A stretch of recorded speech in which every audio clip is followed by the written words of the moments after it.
Well, welcome again, everybody. Happy Labor Day weekend. Man, it's good to see all of you, especially if you're first time to Cornerstone. So glad that you're here. We've been in a series for a few weeks called Life Interrupted, and we're talking about how we walk through life with these interruptions that come and go, and hopefully we don't just handle them, which we have to do, but we actually grow through them, that perhaps some life interruptions could become divine appointments.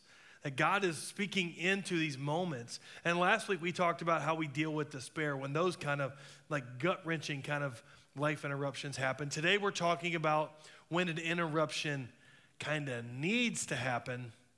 And honestly, if it's ever gonna happen, it's probably gonna involve you taking a step. You ever had that happen to you? You ever had one of those talks with somebody where they gave you, before you had the talk, a classic like, we need to talk? And you know that's not about sports? Like that's going to be like something a little heavier than that. And it turned out that you were right, and it was pretty heavy. I had an experience like that. First time I can remember that kind of a talk, I was in college, and one of my buddies came into my dorm room, and he said, hey, you got a minute? I was like, yeah, and he closed the door. I was like, what in the world? What are we doing here? And he said he had some things he needed to share, and he was a pretty close friend. He went through some things that I had said and done recently that he just felt were out of line or were not very kind. And it was pretty forward, honestly. And I sat there kind of in shock. I wasn't sure what to think. I mean, I received it, I heard it, but then afterwards, he left my room. I got like a huge knot in my stomach. Anybody been there? Where you're like, whoa, I don't even know what feeling I have. What am I feel? What pain is that? I knew he wasn't exactly wrong. I mean, it probably wasn't that bad. But he probably wasn't exactly wrong, right? I knew this. I knew I didn't like it that well, and I didn't like being called out like that. And I couldn't articulate it at the time, but what was really hurt in that moment was my pride. That's what stung. And for a 20-year-old, his interruption was pretty bold, and yet, honestly, it was pretty appropriate. I can't remember all the specifics, but I think he had some pretty good points in there. And unfortunately, that sort of accountability is a dying art. We don't really have those conversations a whole lot. In fact, these days, we function in typically one of two extremes. The first one is what we'll call private silence, or sweep it under the rug, right? Everybody knows there's a problem. It's sometimes the elephant in the room, but nobody wants to go down that road. The consequences just don't seem worth bringing it up. Everybody involved is essentially saying, not it. Like, I'm not having that. You have that conversation. You talk to him. You bring it up with her. No, thank you. Right now, we don't always even recognize it. It's like addressing the topic is just so uncomfortable. We just go about our business as usual without ever venturing down that path. It's like this silence that we are okay with. The other extreme is kind of strangely the exact opposite, public shaming. Anybody familiar with that one at all? Like typically done via social media or online. Some people just have no problem calling things out, throwing daggers, and letting everybody know publicly how wrong somebody else is on virtually any issue, primarily just out in the open for any passerbys to jump onto their conclusion. They don't even need all the facts. They can just give whatever thoughts they have. And in today's world, this is one of the difficulties and realities of life, that virtually everything we say and do eventually becomes public and is on trial by the jury of public opinion. Neither one of those feel like a real good idea. So how do we actually, in a healthy and biblical way, approach situations that are sort of out of bounds for one reason or another? There is a problem. How do we handle it? If someone is truly being harmful and hurtful with their words, or we believe they're wrestling a private sin or an addiction, or or in some way, they're perhaps something got swept under the rug, but the consequences are lingering. What are we supposed to do? I truly believe that my friend back in college, who, by the way, we're still friends 20 plus years later, that he did about the most biblical thing he could at that time, with great personal risk. He followed his conviction to address my actions, and it stung, but it honored God. If you've ever had somebody in your life take enough of a risk to share something hard with you into your life, you know how life-giving it can be if you're willing to receive it. I would suggest to you today that not only is it appropriate, but it is critical specifically for the people of God, to prayerfully and on some regularity make the call, have the conversation, call out the problem in love, address the elephant in the room. Perhaps the clearest passage in all the Bible in dealing with that is given to us directly by Jesus in Matthew chapter 18. If you have a Bible, flip over to Matthew 18. In the context of the passage, Jesus bookends the little nugget we're going to talk through today with a passage ahead of it where he talks about how the shepherd, Jesus, is willing to leave the 99 and go search after the one. Maybe you're familiar with that passage. He leaves the 99 to go after the one. This unbelievable, heartfelt, and incredible love of God will stop at nothing to pursue each and every one of us, no matter how far we drift from the love of God. He will pursue us. He will, in his love, always reach out for us and search for us. And on the other side of the passage is a parable about forgiveness, about not letting the wrongs done to you by another person to linger as bitterness in your life and heart. Forgive as God forgives, he teaches, which is, by the way past what they deserve or ask for. It's way past logic. It's way past like an appropriate level of forgiveness. It is way more gracious than that. It goes well beyond forgiveness that somebody deserves or what we think is appropriate. It goes to the level of forgiveness that Jesus has for us. Bookending this passage are two stories that show us the best ways to love each other and to live in the love of God with other people. The whole theme is about how we love. And then he gives us the little nugget we're going to look at today in Matthew 18, beginning in verse 15. He says this: if another person or another believer sins against you, go privately and point out the offense. And if the other person listens and confesses it, you have won that person back. So first of all, he's aiming it to believers, people who follow Christ. This context is how Christians are supposed to handle each other. It is an imperative for Christians in handling conflict this way with one another. But I actually believe, and I've seen it happen, where this principle, it actually will carry out beyond just Christians. If we live the principles of Jesus, they work pretty well anywhere. But it's specific to Christians. Secondly, it has to do with specifically sin. When someone sins, not when they hurt your feelings or tell you your hair doesn't look good or something, but when they specifically sin against you, the context is dealing with a sin issue. But again, I think the principle goes well beyond sin to times when our feelings are really hurt or there's a big issue that we need to address. It works beyond that because we have these underlying issues that sometimes are cancerous and need addressed. So Jesus gives us the first step in handling that tension when he gives us the first verse, where he says it this way. Step number one is we go person to person in private. When there's an issue that needs to be addressed, we go person to person in private. How often that actually happens in life? I mean, think about it. Isn't that, interestingly, usually the last thing that happens when we're facing a relational issue? So often, virtually everybody else knows all the details and how we feel about it and what's going on with that individual before we ever talk to that person themselves. So often we've told everybody plus the hairdresser about it and how we're trying to figure out, we don't know what to do. They're just having this problem, and we've never actually addressed it with the person. Jesus says it should not be that way. We start by going directly to the person. And honestly, it's not a complicated step. It's just a difficult step. We don't like it. We don't like it. There could be huge risk if we bring it up or have the talk. You just don't know how the person's going to react. You might make them mad. You may lose a friend. You may put a bigger gap in the relationship. They may turn it around on you. After all, you're not perfect. Who are you to call somebody else out? How dare you? They may shame you publicly. They may go, well, you came to me privately, but I'm going against you on Facebook, and I'm going to let everybody know. Can you believe it when some people think they're so righteous that they would have a talk with you? Maybe you need to look in the mirror, person that I'm not tagging right now, but you know who you are. You just don't know what you're going to get, right? And most of us hate confrontation. We just don't like it. We haven't had it modeled for us that well, and naturally we don't like it, so we kind of avoid it and hope it goes away and just kind of, I don't want to deal with it. But Jesus knows better. And he says, you know what? You got to take the first step.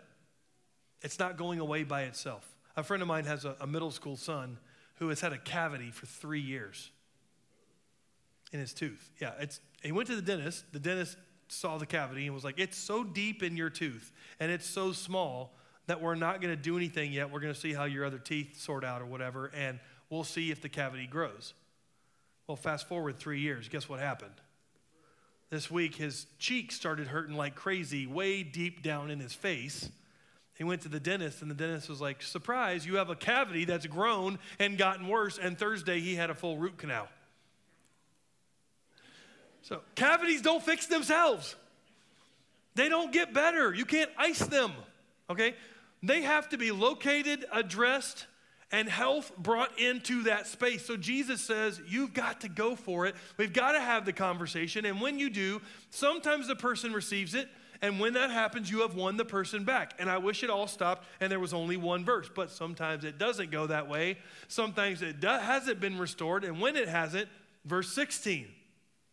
But if you are unsuccessful, take one or two others with you and go back again so that everything you say may be confirmed by 2 or 3 witnesses. Step number 2, take a friend with you for clarity. Take a friend with you to clarify things. Interestingly, Jesus didn't give a lot of details about how this step works. He kind of stopped short of giving us the full instruction. Did the other person that we're bringing with us, do they need to already know about the issue? Is it okay for us to bring them up to speed if they do not know about the issue? Or is that gossip? Does it need to be someone that the other person that we're going to address, do they need to know them? Or is it better if it's a third party? They've never seen that person before. Jesus doesn't say. But we can gather that this other person is there to help us stay clear of us getting sucked into the temptation that's present here and to help us make sure the situation is clear with the other person. Another voice changes things. It's not easy because just when you finally took the first step and you mustered up the courage to go privately and you had a one-on-one, it didn't go that great. It was not received that well. And Jesus says, sorry, you don't get to quit there. We don't get to leave the gap in the relationship, go again, bring somebody else. So in context, I think we can read that the situation would be that the third person or the third and fourth person, if Jesus says, is somebody that the other person has some relational overlap with. Maybe it's somebody from church, somebody that has high integrity that they respect, somebody that will not make the situation worse by talking the whole time or by gossiping about it, but somebody who can bring some logic and wisdom to the conversation. Clearly, when you take somebody else and go, hey, I need to meet with you this time at Panera, and so-and-so is going to be there, you're raising the bar. It's elevated, okay? Now, with a few essentially neutral parties there, there's hope that the sin can be addressed, that the wrong can be sorted out, everything can be restored. With a level of humility, it can just be handled right there. We're done. But if not, if it doesn't work, verse 17, if the person still refuses to listen, take your case to the church. And then if he or she won't accept the church's decision, treat that person as a pagan or a corrupt tax collector. Jesus said that, not me, okay? I just want to be real clear about that. Now, Jesus does not explicitly say how you are supposed to tell the church, right? Do you send an email to everybody in the church's database? Do you know what so-and-so did? No, please do not do that. Do you post a little bit of a description on the Cornerstone's Facebook page? Do you? No, you do not. Please do not do that. Do you just email me with all the gory details? No, please stop short first of that, okay? Remember that the early church context is a church essentially fits into a living room. So we're talking about maybe 15 people make up a church. Remember that that's the context. So the step here, the underlying direction from Jesus is this: seek out mediation in love. Seek out mediation in love. We're trying to actually restore. In the church context, this is where maybe church leadership is brought into the situation. This is a church elder or a staff member or a group leader or what have you, and move forward the resolution. And in other contexts in life, this is bringing in somebody who can maybe be a person of wisdom or someone of a little bit more clout because it's not getting resolved. There's got to be another step taken. Jesus does not say, he clearly does not say, to just start telling everybody and their brother about it to disgrace the other person. That's not good. This is supposed to be loving. But it does seem to suggest that there is a bit of a layer of distance that's okay until the person is willing to hear that there is an issue that needs addressed, recognizing that the wrongdoing is there and take a step toward restoration. And he goes on to say this really interesting little passage in verse 18 and following. Here's what he says. I tell you the truth, whatever you forbid on earth will be forbidden in heaven, and whatever you permit on earth will be permitted in heaven. I also tell you this, if two of you agree here on earth concerning anything you ask, my Father in heaven will do it for you. For where two or three gather together as my followers, I am there among them. How many of you heard that verse before? Or two or more are gathered, there God. And you were like praying one time, and you're like, wait, two or more are not gathered. Is God among me? I don't know. Okay, it doesn't mean that when we gather with two or more, that there's like now we can have church. Okay, that's not what that means. The context is in conflict. The reality is that it means when a group of people who love Jesus, and whether they're a part of a church or a group or a family or a workplace or whatever, when they're willing to deal with difficult things by actually addressing them and taking steps forward, actual community happens. And the Spirit of God is able to flow among them without a bunch of walls being shot up. So at this point, we've gone privately. We've had the conversations. Somebody else has been brought in. It didn't go the way we hoped. Now it's time to bring in some outside folks. And in a church, bring in some leaders. In a family, perhaps some other family members. In other relationships, somebody who can be trusted, because there's a major key that undergirds all of this, all right? The goal of conflict resolution should be restoration. Actually restoring the other person if they're in sin or if they're doing something that's causing a problem. We want them to be restored, not harmed. This is not a firing squad, right? When you bring somebody in and they see you holding a weapon, figuratively, or literally, that's probably not good, okay? Sometimes when we try to deal with stuff, we try to do it in a way where we're getting defensive. We got to make sure and check our own motives. Jesus' entire approach has to do with lovingly restoring the other person and helping them get back to a place of growth and health. And that's not always our internal motivation, if we're quite honest, especially when something has been said about us or done against us or, God forbid, one of our kids. We feel defensive. Anybody know that feeling? Like, I'm sorry, what did you say and do? We need to meet. And if you say something wrong, we're going to have another size problem. Right? And that's the way we feel. So those guards go thrown up. But Jesus' approach here is built on a desire to restore the other person, to get back into relationship where the restoration can happen, where trust can start to be rebuilt. And that happens when the entire thing is built not on being judgmental or defensive, but instead is being constantly circled back to love. Really wanting the best for the other person despite their failure or their shortcoming, considering their situation and trying really hard to help restore them back to relationship. And if you follow Jesus' pattern but ignore his chief command all through scriptures to love one another, we've just missed the whole point. You can't do it Jesus' way without undergirding it with Jesus' mission.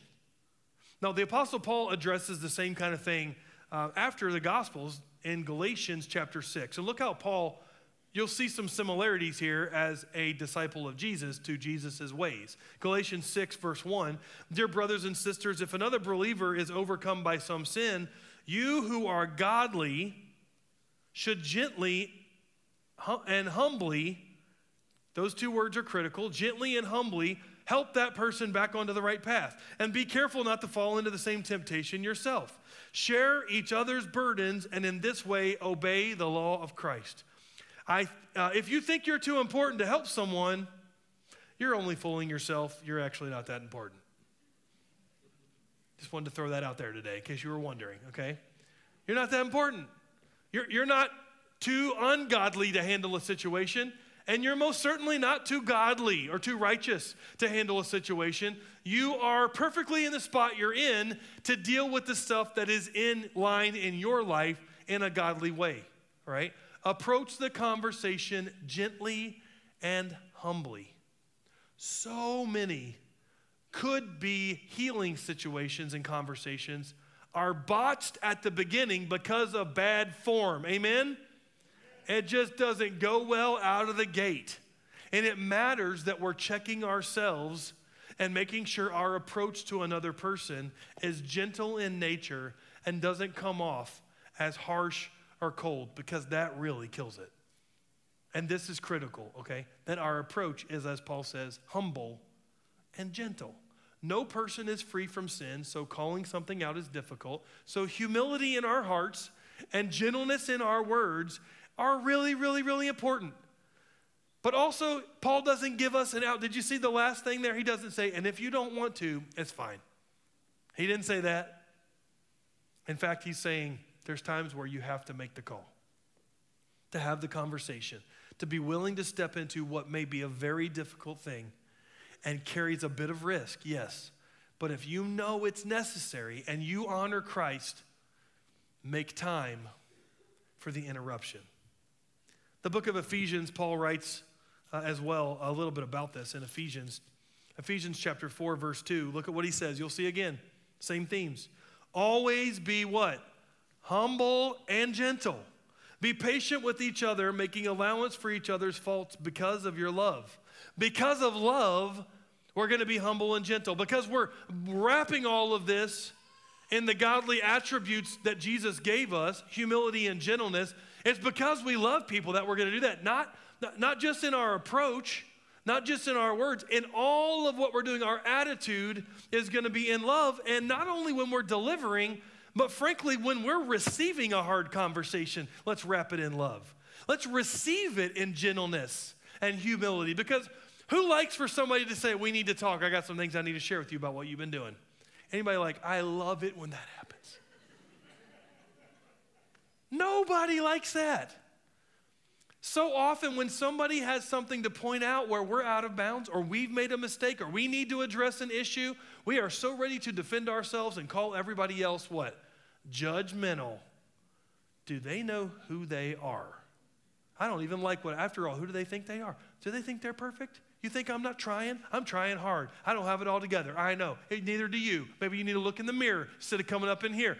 But Jesus is clear. Paul is clear. This is the standard in relationship.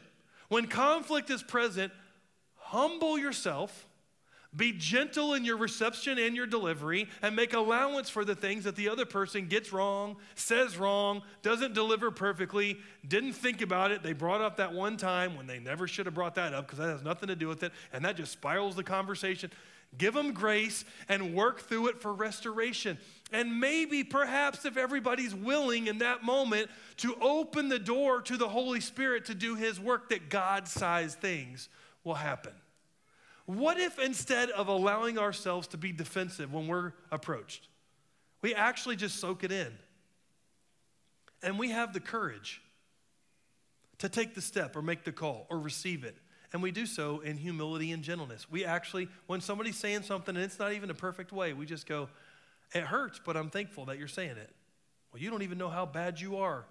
Well, that's a harsh way to say it, but I receive what you are saying. I mean, I don't know how you do it perfectly, except that we're constantly forcing ourselves back to Christ-like characteristics. No lashing back, no ignoring their phone calls and not texting them anymore after that. You know, so when you see them the next day at Schnucks, you're like, whoa, hello, cereal aisle. Why do we got to live like that? We're not talking bad about that person afterwards. We're trying to take to heart what is said to us and praying for God's grace to help us make perhaps a necessary change. How much different would our relationships look if we followed Jesus' instruction? How many more people that haven't spoken or had a good relationship in years would not miss out on this little short life God's giving us together? Some of the people that we most care about, our spouse, our kids, parents, co-workers, life group, people we used to go to church with, people we used to share life with. I know it's not easy, man. I don't really like preaching this sermon. It's a life interruption. It could go bad. It could mess some stuff up. And there's no perfect formula. But if we're willing to do what's right and be the hands and feet of Jesus with one another, it will honor God, and the Holy Spirit will and can do his thing in and through us. And notice that last part, which is kind of like the bread on the sandwich, woven it all together. He says the reason you're going to do it, the reason we're going to make the call, the reason we're going to actually put on gentleness and humility when other people are not being very gentle or humble, is because of love. If you aren't loving your approach, if you aren't loving in your approach, the whole thing ends up just getting made worse. I want to tell you a story. About 2 years ago, there's a family from Indiana who came to church here at Shiloh for church on their way to a Cardinals game. They came in here decked out in their Cardinals gear. They're driving through, and they timed it just right to where when they got to our area, they could go to church on Sunday and skip on over to the stadium for an afternoon Cardinals game. So mom, dad, and the kids, they all knew this area, even though they lived in Indiana, because the grandparents, the wife's parents, live in Shiloh. And so they were on their way, and they timed it just right to where they could pick a church, and they just got on Google or whatever, and we won somehow. They came here. So it turns out they knew the area, and they had been in some serious conflict with the wife's side of the family, so much so that they hadn't been speaking for years. They all claimed Christ. So they came to Cornerstone. One reason is because they knew that the parents did not go to church here. They're avoiding them. They all claimed Christ, but they allowed this bitterness in their relationship to grow and grow and grow. And to this point, the grandparents weren't having any overlap with the grandkids anymore. They let their lives get completely a gap built between them about some issues. And I wasn't preaching that day. Chad Brown was preaching that day. And he was preaching about, we're going through the life of David in the Old Testament. And he was preaching about David and this lady named Abigail, and how David ends up showing mercy in this situation because her husband was kind of an idiot, and he almost got himself killed. Anyway, Chad's preaching about this amazing truth of Scripture in the word mercy, like what mercy looks like. And they came to church that day, kind of like just going to church, and they were going to go to the Cardinals game, and God just wrecked them in this room. Just wrecked them. They're both sitting there holding back tears, mom and dad. And they went out in the car after service. We didn't even know they were here. Right? They went out in the car, sat in their car, and the wife looks over and says to her husband, "You know where we need to go, right?" He's like, "Not the Cardinals game?" She's like, "Not the Cardinals game." They drove across town to the grandparents' house, pulled into the driveway. She told us that grandma was watering the flowers when they pulled up, and she just dropped the hose, started bawling. And after the shock wore off, Grandma and Grandpa went into the living room with Mom and Dad and the kids. They sat down in the living room, and they wept, and they confessed their sins. And they shared some things that had deeply hurt them, and the things that had created a gap in their relationship, and the ways that they had been wrong. And they later sent us, we had no idea, right? They sent us a note later, and we just get this note at the office, and we're like, "Oh, somebody from Indiana stopped by. How nice." We're like, "Let us tell you a story." And somebody was reading the note out loud, and with a few of us in the office, and we just all started weeping. How incredible. What a beautiful thing when the people of God are willing for their lives to be interrupted, and to even sometimes be an interruption when it is God-honoring, restoration-filled sort of interruptions. So here's what we're going to do in the next few minutes. I'm going to tell you in advance, it's a little bit awkward. We are going to, in the next couple of minutes, prayerfully set up some life interruptions, me and you. I've already done mine. I'd like to ask for you to prayerfully consider right now if you are one of a few groups of people, perhaps that God is prompting to take a next step. Grab your phone if you would. If you got a phone. If you don't have one, talk to your parents. That's not my problem. Okay? Group number one. Maybe this is you today, right? At some point in your life, someone was bold enough and loving enough to interrupt you. They had a conversation with you, and it was awkward, and it was painful, and maybe they figuratively kind of put a stake in the ground, and they pointed out some issue that was destroying something in your life or in your relationship.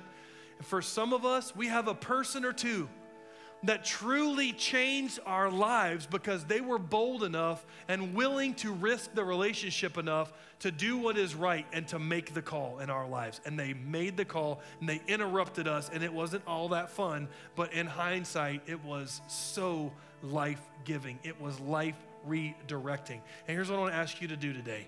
I want to ask you to get out your phone, pull their name up in a message or a Facebook message or whatever, and text them. Message them and just say, hey, I'm in church.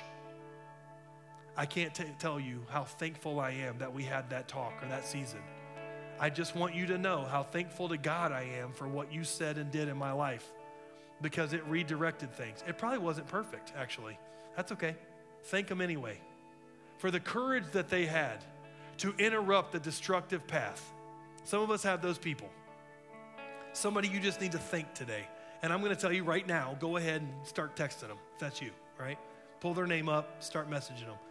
Group number 2, someone or someones have taken a risk and have tried to speak truth into your life imperfectly. And if you're honest, you just didn't receive it very well. You didn't like that conversation. You didn't think they had a right to say it. And maybe they didn't do it perfectly, and maybe they didn't really have a right. And deep down, though, you know that the thing they're talking about, you were defensive and unreceptive, and they probably were not 100% wrong. There's probably some truth in what they're saying, and there's something that you need to hear and change, but you kind of pushed them away, and you created some distance. Maybe you allowed the distance to grow to the point where now it's kind of awkward, and you don't really talk like you used to, and you both know why, even though nobody ever said it, there's a gap. And here's the ask, and it is not an easy one. Make it right today. Make it right. Make the call or the text, all right? In the next few minutes, message them right now in church and set up a time to talk in the next 48 hours. Give them a we need to talk. With all of the gentleness and humility that you can muster, make it right. Take the step that you can take to restore the relationship and receive the correction that you were lovingly offered in the first place, even though it wasn't perfect. Let them know that you recognize what they were trying to do, right? Make it right. Why are we going to live our life with a gap that doesn't need to stay there forever? Group number 3, maybe this is you. There's a situation in your life, a person in your life or two, then maybe they live in your home, maybe you don't see them a whole lot, extended family or in your life group or whatever it is, that you know needs an interruption. It needs a life interruption right now. Could it be that God is leading you to make the call, to have the conversation? Is it possible that you're the one that needs to say, I do not want to, I have been saying not it for a while, but you need to be the one to say, hey, listen, I want to get together. We need to talk. Now, I'm not suggesting you type that one out in a message, okay? Let's do that one like Jesus said, first of all, person to person. But make the ask, make the plan. Right now, today, set up a plan so you know when you're going to do it, whether it's a reminder on your phone or maybe you're going to do it after lunch or whatever. Make the plan, because I know what happens, all right? Some of us are like, I think that's probably me. I don't want that to be me, but that's probably me. And I don't. My son just texted me from church at O'Fallon. Dad, thank you so much for helping me do the right thing when I was doing the wrong thing. Isn't that sweet? No, that's spontaneous. I didn't plan that, okay? You know what happens though, okay? You right now are like, I probably need to do it. I feel pretty convicted. And by the time you get to Freddy's, you're like, I don't think I am the person. I'm pretty sure it was somebody else. Hamburger and fries, please. We're moving on. No. Make the plan right now. Write it down. Put it in your phone. In the next few minutes, like, when are you going to make the call? Maybe tell somebody else today before you leave. You can tell me if you want. That you've made a decision that you need to call or talk to somebody and you want me to ask you. Probably better to ask somebody else who will remember. That they're going to ask you about it, all right? And they're going to say, did you make the call? Did you do it? Because by God, and I mean that by God and His will and His love, we get to be those people that are restoring relationships. What difference would life make if we were willing to live out the principles Jesus said. They're not easy or fun. We will get better at them as we do it. But we will be the people of God going, man, with all of our brokenness and junk and imperfection, and we don't have the words, and we don't really have the time, and we don't really want to do it, but we will because Jesus called us to, and in his grace, make the call. Make the change. I want to give you a minute to just do some ministry. If you haven't done it yet, grab your phone, right? Grab your phone. Who do you need to spend time praying for, talking to the Lord about, and perhaps even reaching out to right now? Let's take a few minutes and just pray and think and text, and then we'll sing a song together. Take a few minutes in ministry.